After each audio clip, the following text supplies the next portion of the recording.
대한민국 최상급지 탑3를 꼽으라고 하면 여러분들은 어디를 꼽으시겠습니까? 압구정동, 반포동, 그리고 오늘의 이 지역이 유독 사람들에게 많이 거론되고 있는데 바로 한남동입니다. 이미 정말 예전부터 축구선수, 연예인, 고위 공무원들이 많이 매수를 해둔 곳입니다. 오늘은 제가 한남동을 자주 오며 가며 들었던 얘기들을 가볍게 한번 해보겠습니다. 시세부터 말씀드리면 한남 2구역 기준으로 총 매매가 23억 원부터 시작하고 초기 투자금은 11억 원 이상 들어갑니다. 그런데 지금 현장에서 3, 4, 5구역의 프리미엄이 10억에서 12억 원대로 모두 비슷하게 형성되어 있습니다. 아이러니한 게 한남 3구역은 이제 이주가 무려 97%나 됐고 철거하고 이제 공사만 시작하면 되는 사업 막바지 단계죠. 규모도 제일 크고 속도도 가장 빠른 구역인데 프리미엄이 다른 구역에 비해서 많이 붙지 않았습니다. 이유는 다양하지만 이전에 계약했던 500만 원대 공사비가 추후에 올라서 이 분담금이 늘어날 것이라는 계산이 나오는 게 대표적인 의견입니다. 현재 전반적으로 이 한남 뉴타운의 매물을 보면 한남 3구역은 이미 권리처분 인가가 돼서 조합원 물량, 그 중에서도 10년 보유, 5년 거주했던 물건들만 거래가 되기 때문에 사실상 거래가 거의 이루어지지 않습니다. 그래서 한남 2구역이나 4구역, 5구역 위주로 거래가 많이 됐습니다. 지난 3개월 동안 이 3개의 구역에서 총 매매가가 작은 저렴한 물건부터 빠르게 소진됐습니다.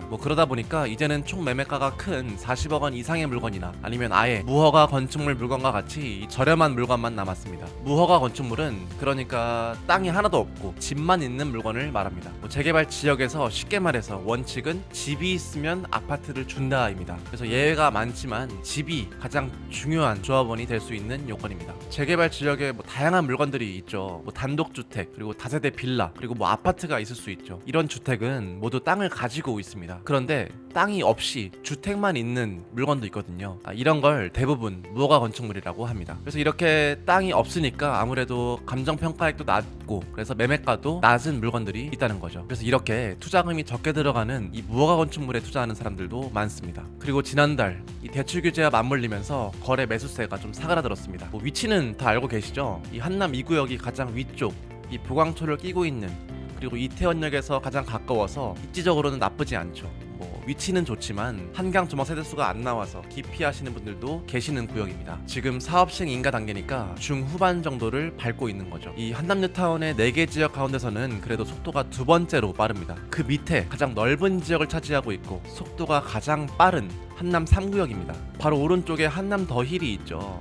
한남 더힐을 비롯한 부촌과 가장 가까이에 위치해 있고 규모도 굉장히 넓어서 한남 3구역은 한남 뉴타운에서 가장 대표적인 구역 중 하나입니다. 그리고 보강로를 기준으로 3구역과 마주보고 있는 한남 4구역이 사업성이 굉장히 좋습니다. 또 5구역은 공원과 한강을 모두 누릴 수 있는 최상의 입지라고 생각합니다. 그리고 더 파크사이드를 비롯해서 하이엔드 주거시설이 들어오게 되는데요. 하이엔드 주택들을 마주하면서 그리고 신분당선 연장도 한남 5구역 쪽에 위치할 예정입니다. 슬리퍼 신고 한강에 갈 수 있고 용산공원에 갈 수 있으니까 입지적으로 아주 훌륭하죠. 앞으로 호재나 입지적인 측면에서 가장 완벽한 곳이라고 볼 수 있습니다. 이 3구역은 단독주택, 연립주택을 다세대 빌라로 쪼개놓은 물건들이 많습니다. 그래서 조합원들이 많다 보니까 사업성이 좋다고 할 수는 없어요. 또 오르막이 심해서 그리고 층수 제한과 같은 규제 때문에 건폐율이 높고 무려 197개 동의 건축계획을 갖고 있습니다. 그런데 최근에 이 중대형 평형의 비율을 높여서 건축계획을 바꾸려는 대안이 화두에 올랐습니다. 중대형 비율이 많아야 이 한남 뉴타운의 랜드마크로서의 역할을 확실히 할 수 있겠죠. 그러나 이 소형주택 51%의 비율로 이미 2014년 당시 서울시의 고시 기준에서 확정되었는데 이 부분이 바뀔 수 있을지는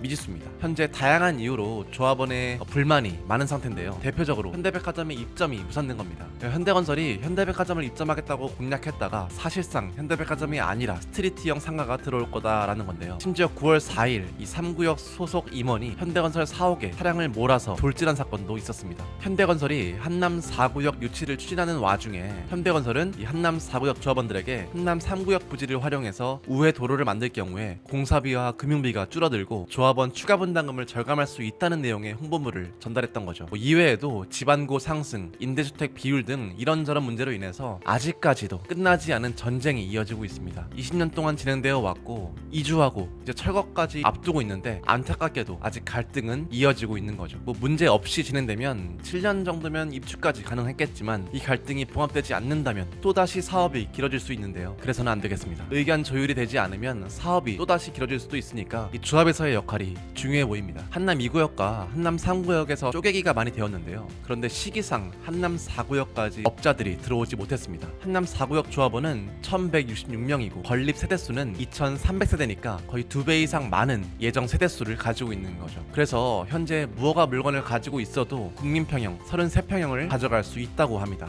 이 감정평가가 적게 나올 수밖에 없는 이런 저렴한 물건들도 30평대를 모두 갈 수 있을 정도라는 말이 나오고 있는 거죠. 그러니까 쉽게 말해서 조합원들은 기본적으로 30평대를 다 갈 수 있다는 겁니다. 현재 4구역은 올해 11월 시공사 선정을 앞두고 있습니다. 이 삼성물산과 현대건설이 맞붙을 거고 이 4구역의 조합원들이 레미안의 브랜드를 좀 더 가치를 높게 쳐주는 경향이 있어 보입니다. 현대타운이 3구역을 넘어 4구역까지도 완성되냐 아니면 삼성물산이 새로 들어오느냐 하는 아주 중요한 문제이기 때문에 어떻게 될지 굉장히 관심이 쏠리고 있습니다. 어쨌든 사업성이 제일 좋은 한남 4구역이고 현재 가장 뜨겁다는 걸 아시면 될 것 같습니다. 한남 4구역 얘기를 조금 더 해볼까요? 보시면 필지 모양이 좀 특이하죠. 잘 보면 신동아 아파트를 끼고 있습니다. 사실 아파트가 재개발 구역에 들어왔다는 게 기존 조합원들은 달가워하지 않습니다. 왜냐하면 아파트 대지는 작은데 그만큼 그 위쪽에 살고 있는 조합원들이 많으니까 그러다 보니까 사업성이 떨어질 수밖에 없겠죠. 4구역은 쪼개기 한 것도 없고 다세대 빌라도 많지 않아서 사업성이 굉장히 훌륭합니다. 그래서 신동아 아파트가 들어와도 사업성이 충분히 보존될 수 있습니다. 그런데 신동아 아파트가 이 감정평가를 굉장히 높게 받을 수 있는 요건에 있거든요. 한남 3구역의 감정평가 때도 이 아파트의 평당 가격을 굉장히 높게 인정해줬습니다. 한남 4구역에서도 신동아 아파트를 눈여겨보시는 분들이 많습니다. 그리고 신동아 아파트는 사람들이 살 수 있는 거주 환경이 조금 나으니까 빌라 물건보다 아무래도 전세가가 높겠죠. 그래서 투자금을 세이브할 수 있는 여지가 있습니다. 대지 10평인 신동 아파트의 시세가 약 27억에 형성되어 있습니다. 프리미엄이 약 10억 원 정도고 전세는 5억에서 6억짜리 물건이 있는데 이마저도 많지 않고 이 정도의 시세임을 알아두시면 좋을 것 같습니다. 그리고 한남 5구역은 현재 시공사 입찰을 앞두고 있는데 대림건설만 들어올 거라고 보고 있습니다. 대림이 한남 3구역에서 열심히 했지만 떨어지고 한남 5구역을 잡기 위해서 정말 부단히 노력을 많이 했다고 하는데요. 그래서 다른 시공사가 함부로 지금 들어올 수가 없는 상황이라고 합니다.